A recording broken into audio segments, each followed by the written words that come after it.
Selamat pagi semuanya. Jumpa lagi di mata kuliah Occupational Wellness di pertemuan ke-12 dengan topik yang ke-12 yaitu Work-Life Balance dan Work-Family Conflict. Oke, semoga kalian sudah baca PPT-nya, materinya. Saya hanya akan menjelaskan sekilas-sekilas saja karena detailnya sudah ada di PPT. Oke, jadi hari ini kita akan bahas work-life balance, apa itu konsepnya dan bagaimana cara meningkatkan work-life balance. Begitu juga apa sih work-family conflict, kemudian bagaimana penyelesaiannya, ya. Oke, pertama kita dengan kata-kata work-life balance. Work-life balance jelas ada kata work, ada life, dan balance. Berarti secara harafiah kita bisa katakan bahwa harus ada keseimbangan antara pekerjaan dan kehidupan. Ya, yang dimaksud pekerjaan dengan kehidupan itu bisa dikatakan seperti ini, bahwa work-life balance itu keseimbangan hidup dalam membagi waktu antara pekerjaan dan keluarga. Jelas ya, karena kita sebagai karyawan misalnya, sebagai karyawan kita bekerja itu tuntutan hidup gitu ya, tetapi kita mempunyai keluarga juga. Nah, otomatis kita harus menyeimbangkan itu supaya apa yang kita kerjakan di pekerjaan kita dan apa yang kita lakukan di dalam keluarga kita itu juga seimbang dan keduanya menghasilkan sesuatu yang positif dan tidak menimbulkan konflik. Karena kalau kalian lihat saat ini begitu banyak konflik dalam keluarga yang timbul juga karena pekerjaan atau sebaliknya juga konflik di pekerjaan itu timbul karena adanya konflik dalam keluarga, ya. Kedua sisi bisa saling saling mempengaruhi.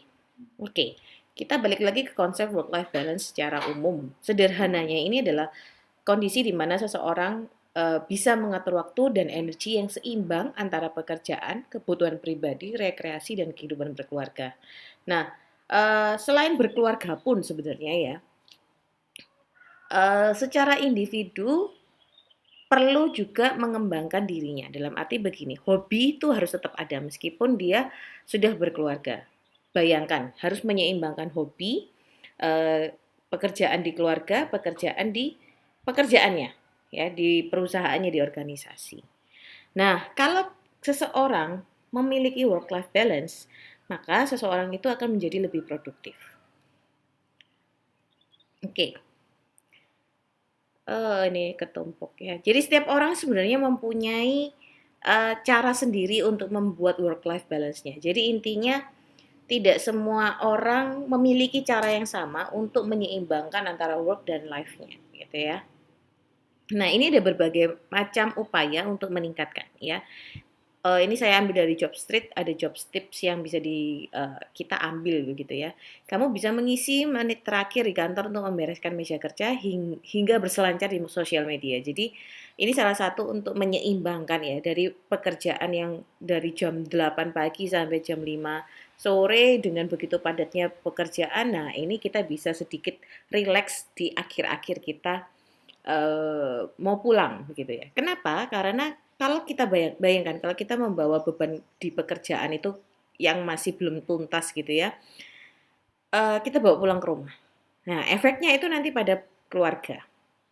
Oke, yang kedua jangan jadikan lembur sebagai kebiasaan. Nah ini, ya tetap ada batasan waktunya. Waktunya pulang ya pulang, begitu. Oke, mendengarkan musik, kemudian merencanakan hal-hal yang menyenangkan, hobi-hobinya sudah mulai direncanakan dan sebagainya, ya. 1, 2, 3, 4, 5. Oke, bisa dibaca sendiri.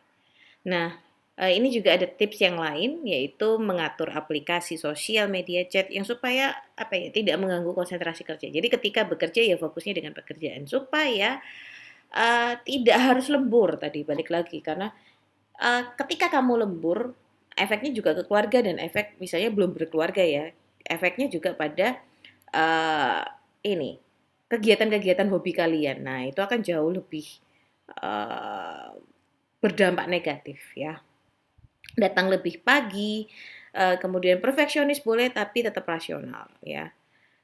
Nah, ini detail-detailnya ya, detail-detailnya yang bisa kalian lihat bagaimana upaya meningkatkan work life balance. Ada 1, 2, 3, 4, 5, 6, 7, 8 ya.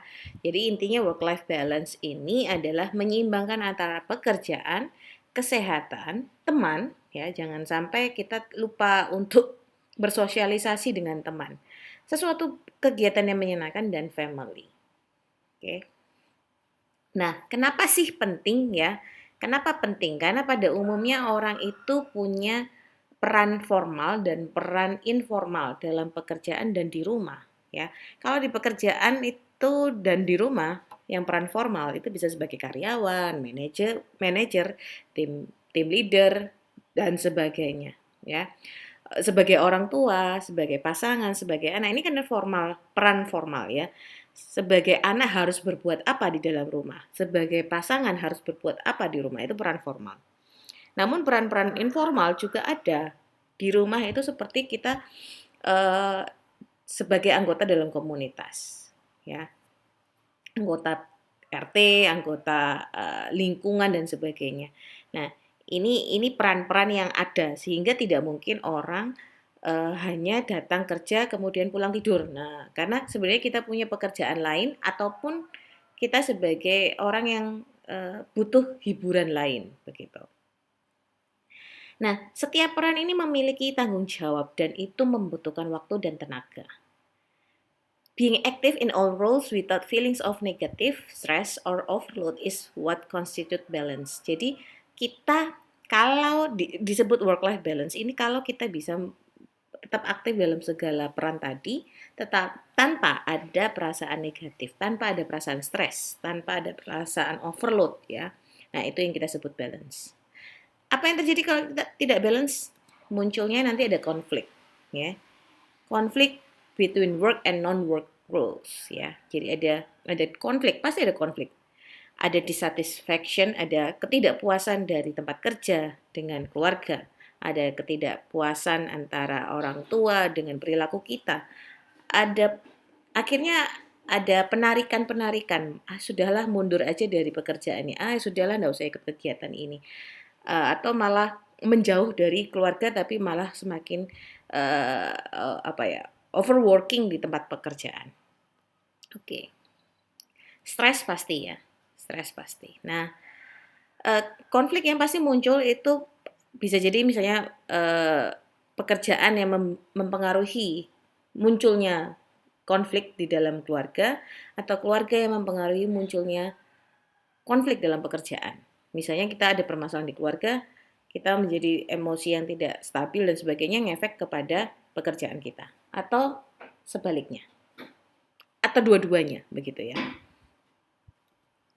Nah, ini work family conflict. Jadi konflik kerja keluarga itu dapat didefinisikan sebagai jenis konflik intrarole di mana seseorang tidak dapat memenuhi tanggung jawab keluarga yang terwujud karena tuntutan pekerjaan, waktu yang dialokasikan dan stres atau ketegangan yang diciptakan oleh pekerjaan. Jadi merujuk pada konflik peran, ya, yang tidak bisa kompatibel, yang tidak bisa saling terintegrasi, yang tidak bisa sejajarkan, dan tidak ada serasa stres terus-menerus begitu.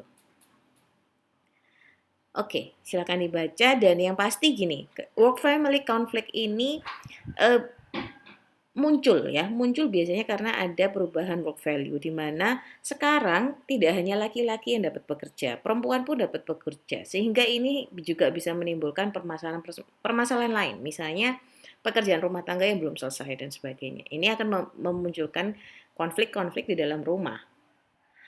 Dan yang kedua, poin yang kedua adalah dual career. Artinya gini, sekarang kalau kalian lihat di keluarga-keluarga muda ini cukup banyak, tidak hanya yang laki-laki yang bekerja, baik laki-laki dan perempuan. Jadi suami dan istri ini sama-sama bekerja. Nah, kondisi ini juga yang rentan untuk menimbulkan konflik kerja keluarga, gitu ya. Karena tekanannya semakin besar. Tekanan di dalam kerjaan, tekanan di dalam keluarga, di mana juga harus pekerjaan rumah tangga juga harus beres. Pekerjaan kantor harus beres, pekerjaan rumah tangga beres, sedangkan dua-duanya harus bekerja. Ya, ini harus dipahami bahwa setiap karyawan pasti memiliki konflik seperti ini. Jadi sebaiknya dari individunya juga harus bisa mengcopingnya, harus bisa mengatasinya dengan cara-cara ini. Oke. Nah, ini ada sebuah kasus, monggo silakan dijawab gitu ya. Pertanyaannya ada 1, 2, 3. Ada 3 pertanyaan, silakan dijawab di tugas pertemuan. 12. Oke, terima kasih. Selamat pagi semuanya.